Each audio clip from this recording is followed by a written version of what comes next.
Hello, this is going to be a lecture covering chapter 37, which begins on textbook page 633. This particular lecture is going to focus on the pediatric portion of chapter 37, which is special considerations for pediatric and geriatric patients. I do apologize that I cannot make the PowerPoint slide full screen. When I try to do so, it glitches and advances way too forward. So that's why you're seeing the menu bar around the edges of each PowerPoint slide.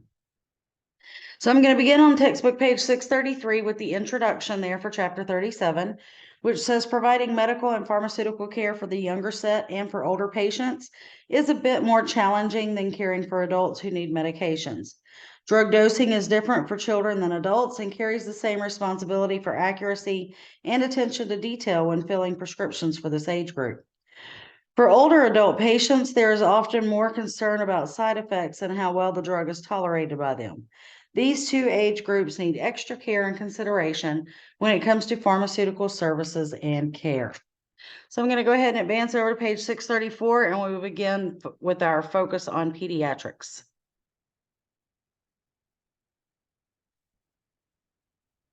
All right. So slide one is just kind of covering some of the things that I touched on a little bit as I read that introduction. So I'm just going to go ahead and skip right past that. All right, so pediatrics, again, beginning on textbook page 634. So there are many differences between pediatric patients and our adult patients. And before we really delve into what those differences are, we need to address some definitions so that as these terms are utilized, we're all on the same page and know exactly what we're talking about. So the first of those definitions is the word neonates.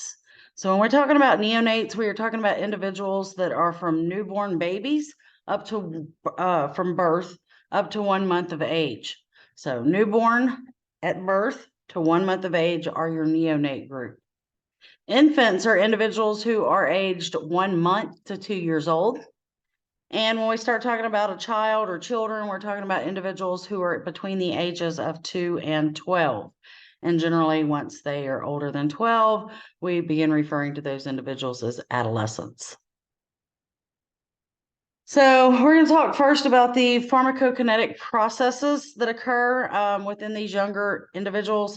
Of course, it's going to occur quite differently in children than in adults because these children's organ systems are not fully developed. So this is going to affect things like absorption, distribution, metabolism, and excretion, which is the main processes of how medications are broken down and distributed through the body and then excreted and gotten rid of.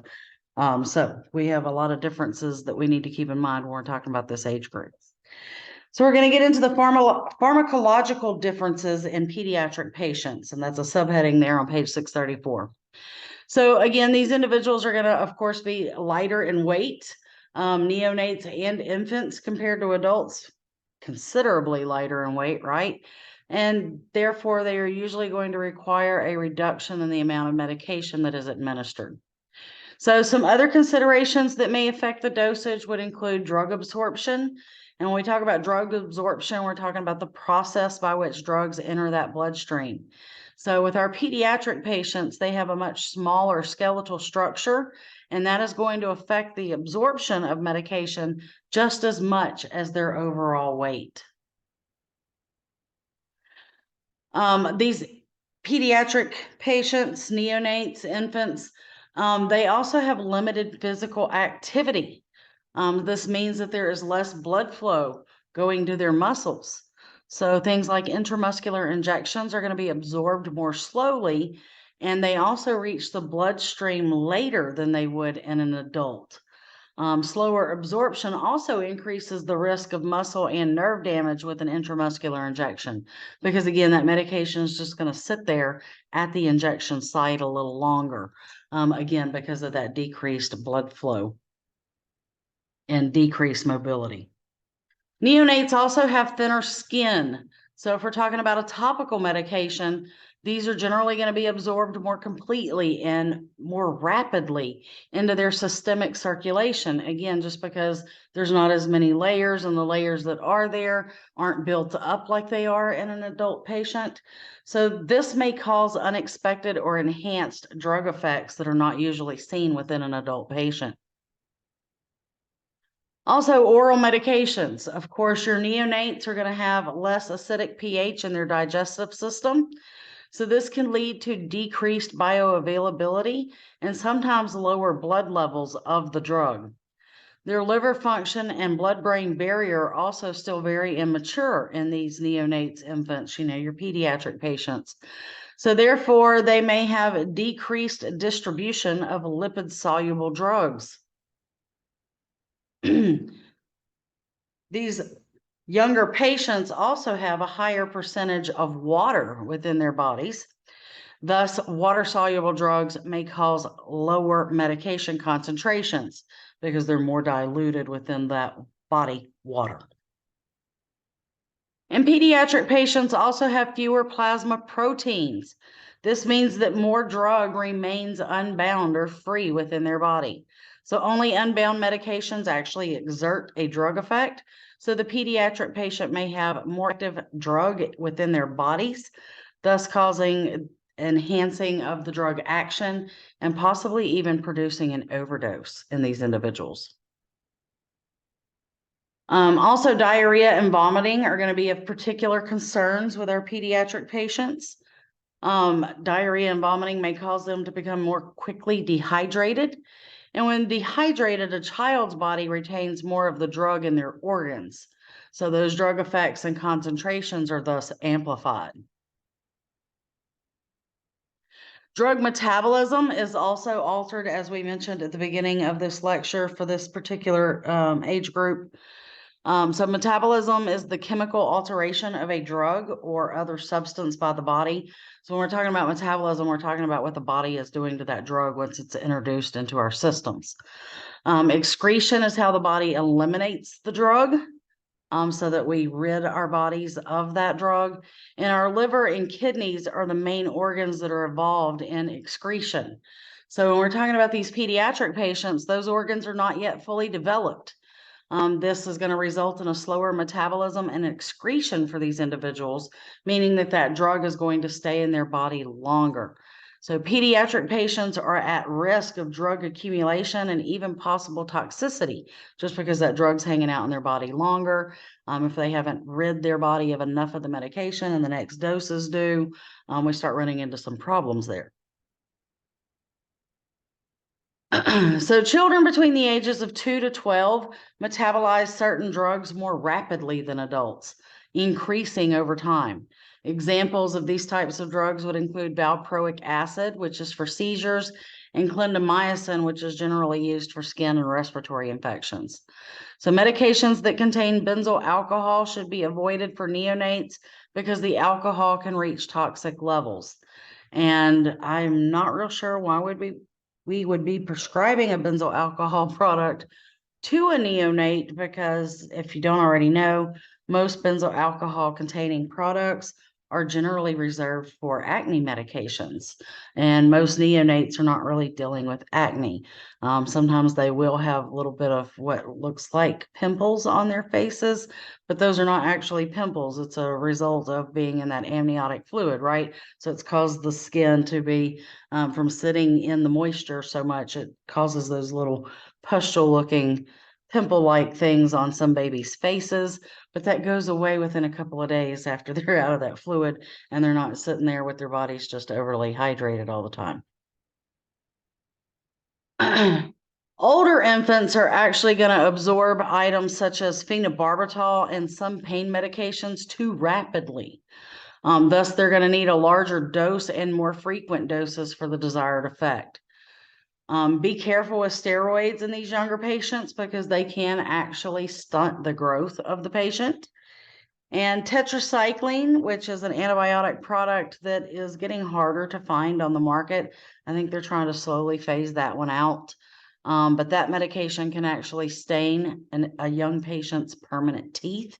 So if we start talking about the children, right, they start becoming at risk, because usually by the time they're a child, they're starting to get some of those permanent teeth.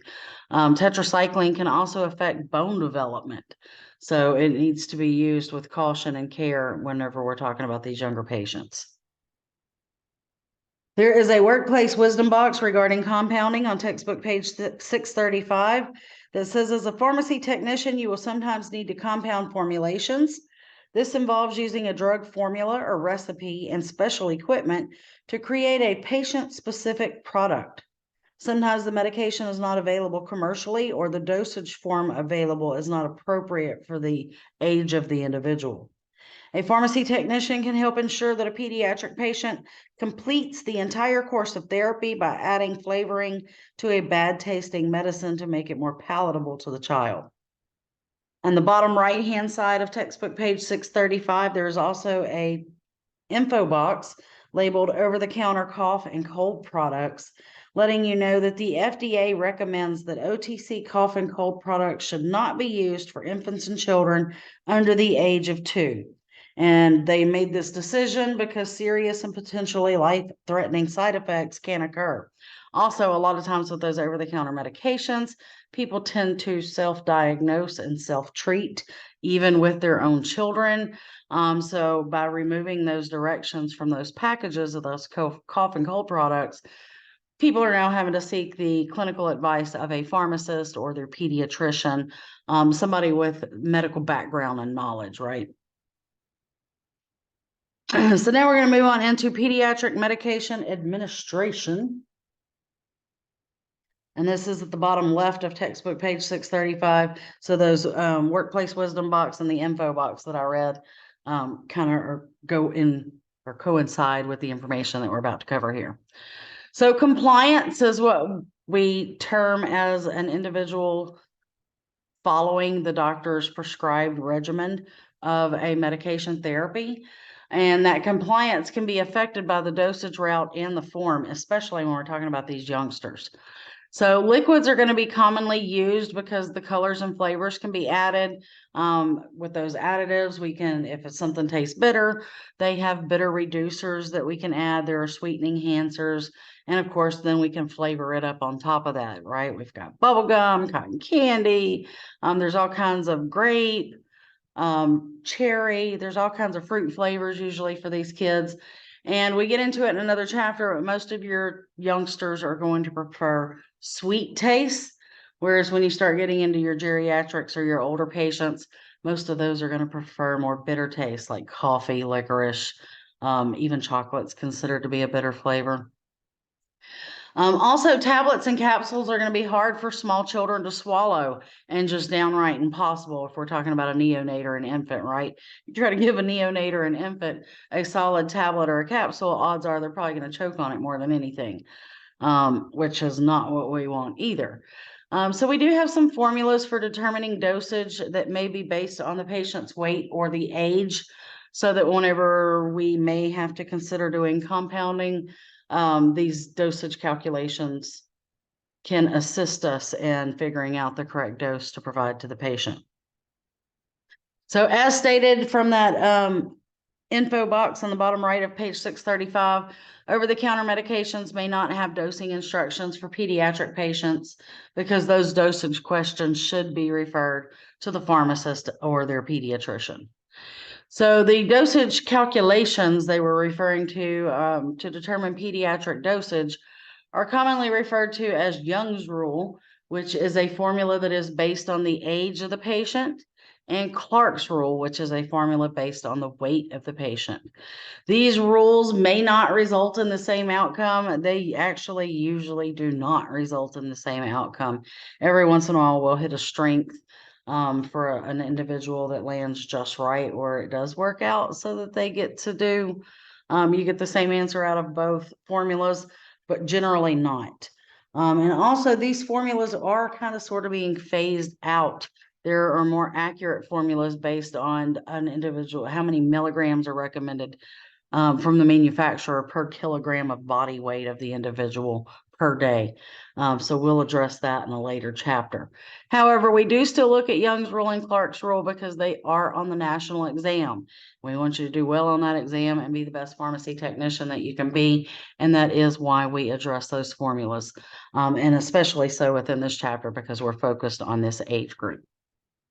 So there's going to be a separate video supplied along with this one that's going to get more in depth in those formulas and how to perform the calculations. So the pediatric dosage by age or weight can be wrong if the patient is over or underweight for his or her age. So the actual appropriate pediatric dose can vary depending on that patient's condition, the patient's response to medications, and any adverse reactions to medication that the individual may experience. So dosing tables are going to be a standard practice today, and they appear on many of those over-the-counter packages. I mean, most of us know, right? When you flip that Tylenol around and it's telling you how many you should take if you're this age or if you're this age, so on and so forth. And hopefully by now you've noticed too, a lot of those over-the-counter packagings.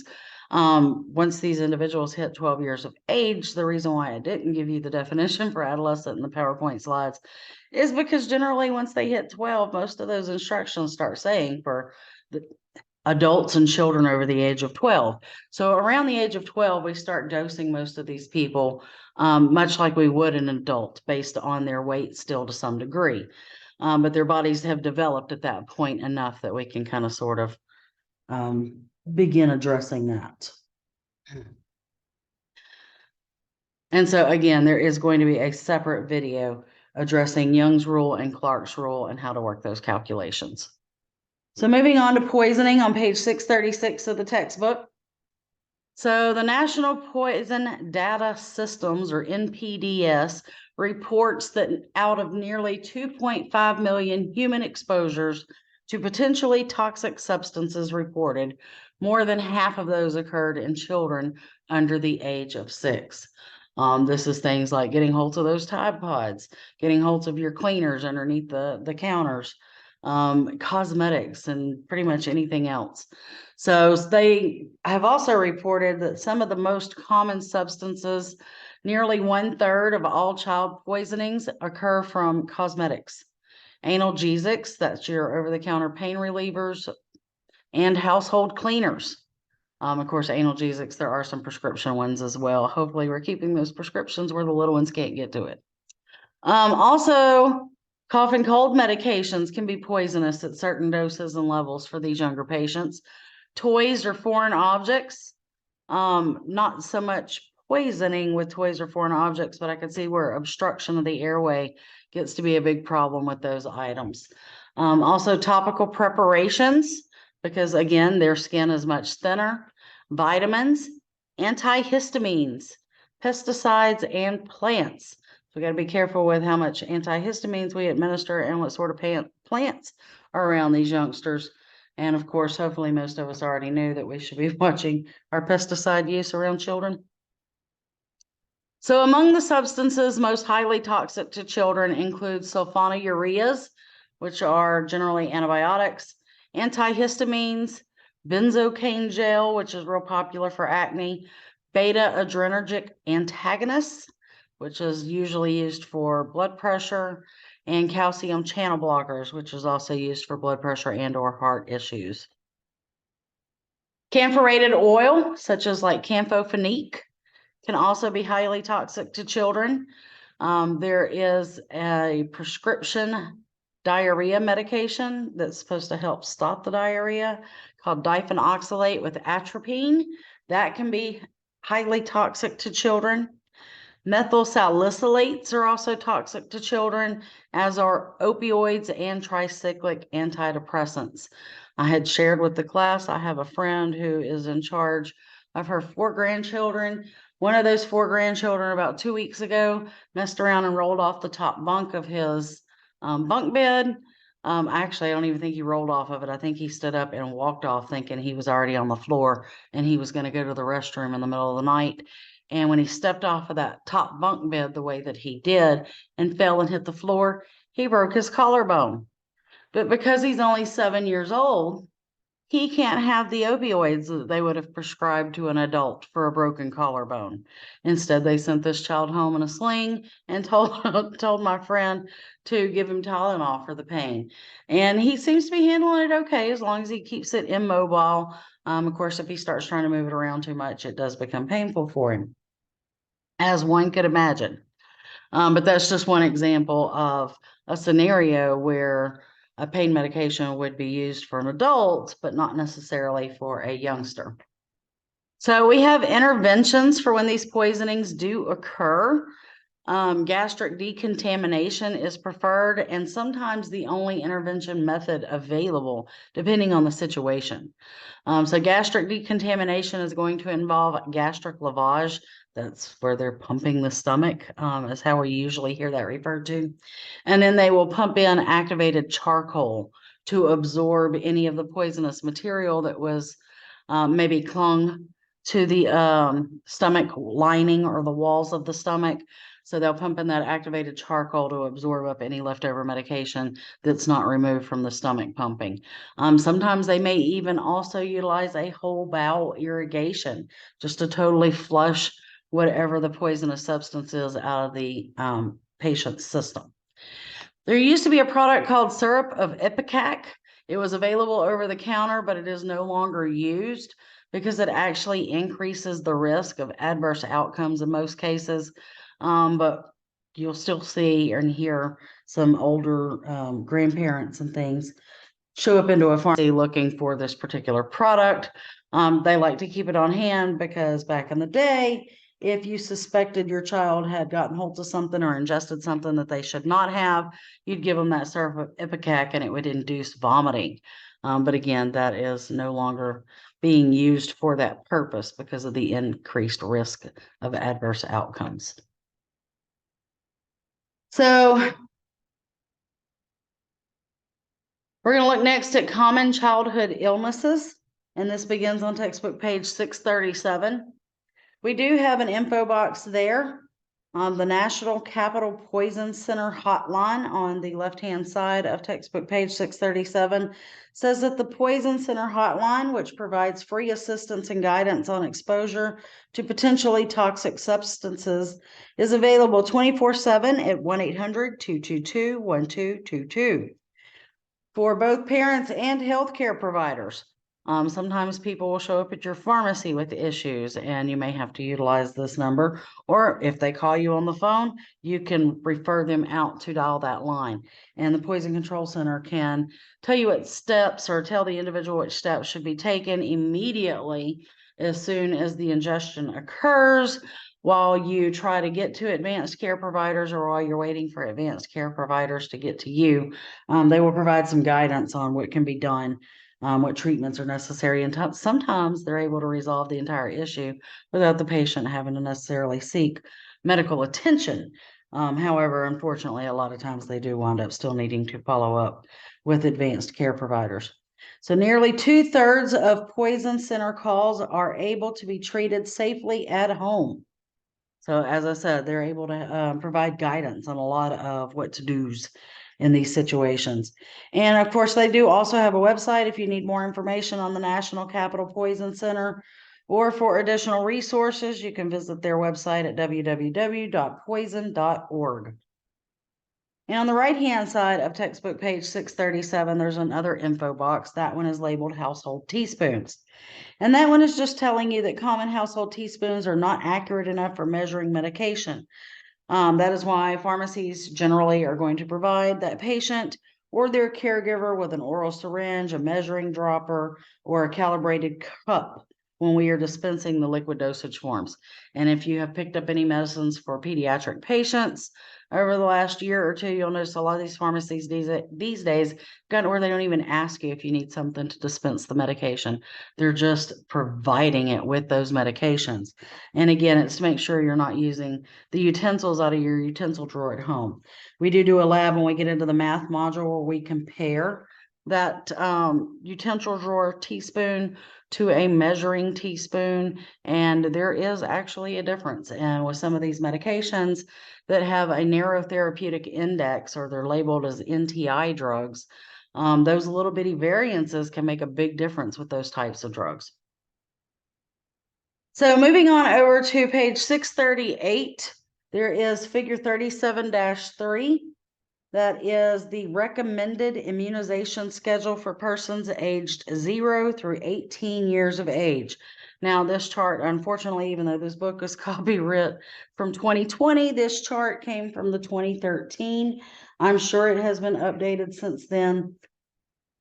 Of course, you could get online and search the U.S. Department of Health and Human Services website if you're really interested in viewing or looking over the most current chart available for that. So those common childhood illnesses, the CDC, like I said, recommends vaccinations for persons aged 0 to 18. And the vaccinations that they're recommending are things like hepatitis. There's a vaccine for whooping cough, right? Because if we can keep our little ones from catching that darn whooping cough, that's not a nice cough to catch. It is preventative. So let's try to prevent it. Pneumonia, measles, mumps, rubella, and then there's some other common childhood illnesses, polio, and things of that nature. So there is that chart that I was referring to on textbook page 638. So getting back to the actual childhood illnesses, eye, ear, nose, and throat infections are going to be very common in children. Before the age of 3, a child will probably have at least one ear infection. Antibiotic medications are prescribed only for bacterial infections. We have respiratory diseases, which start at the bottom right-hand side of textbook page 637. And it starts off with asthma, which affects about 7 million children under the age of 18. That's quite a bunch of children, right? So treatment for asthma is going to include bronchodilators to open up the bronchi so that the airways can open up and receive and expel the air more freely. Anti-inflammatory agents to help control the inflammation that is constricting those airways. Both of these will be given in the form of inhalers, nebulizers, and pills. There are quick-acting medications for relief of that acute attack. We tend to refer to those as rescue medications. And then we also have long-term medications to help control and prevent those attacks. So among the respiratory diseases, besides asthma, as we mentioned in the vaccines that are recommended, that whooping cough. The medical term for this is pertussis. This can be fatal in young children, so yet another reason to be vaccinated against that. The diphtheria, tetanus, or DPT shot also covers the whooping cough. So if you have a youngster that maybe has had that vaccine, they're covered then for that whooping cough as well. If the individual should contract whooping cough, it is going to be treated with antibiotics and clear liquids, but it does need medical treatment because, again, it can be fatal in those youngsters. Pneumonia, of course, is another respiratory disease, and croup, which is a viral respiratory disease inflaming the trachea and the larynx. And we call it croup because of the type of sound that that particular cough makes.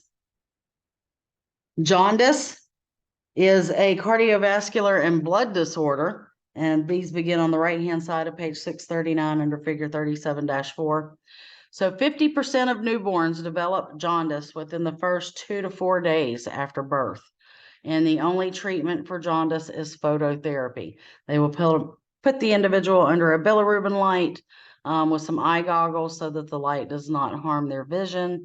And they will have to stay under that light until their liver catches up and the jaundice clears out. Kawasaki disease is an irritation and inflammation of many body tissues, including the hands, feet, mouth, lips, and throat. Treatment here is going to include antipyretics. Those are medications that help break fever and also increasing the individual's fluid intake. Rheumatic fever is found on page 640. This is caused by an underlying streptococcal infection. Treatment here is going to be antibiotics. And of course, unfortunately, some of these pediatric patients have congenital heart defects and also diseases brought on by lifestyle or habit, not necessarily of the pediatric patient, sometimes of the mother during, while she was pregnant, thus affecting the child in utero, or we could be talking something as simple as a cigarette smoker that does, smoking around their child kind of thing. And that concludes the pediatric portion of the Chapter 37 lecture. Again, please also keep in mind that there is a separate video covering the Young's rule and Clark's rule calculations and how to work those formulas. I hope that this video has helped you out. You found it useful. And of course, if you need anything additional, please reach out to your instructor.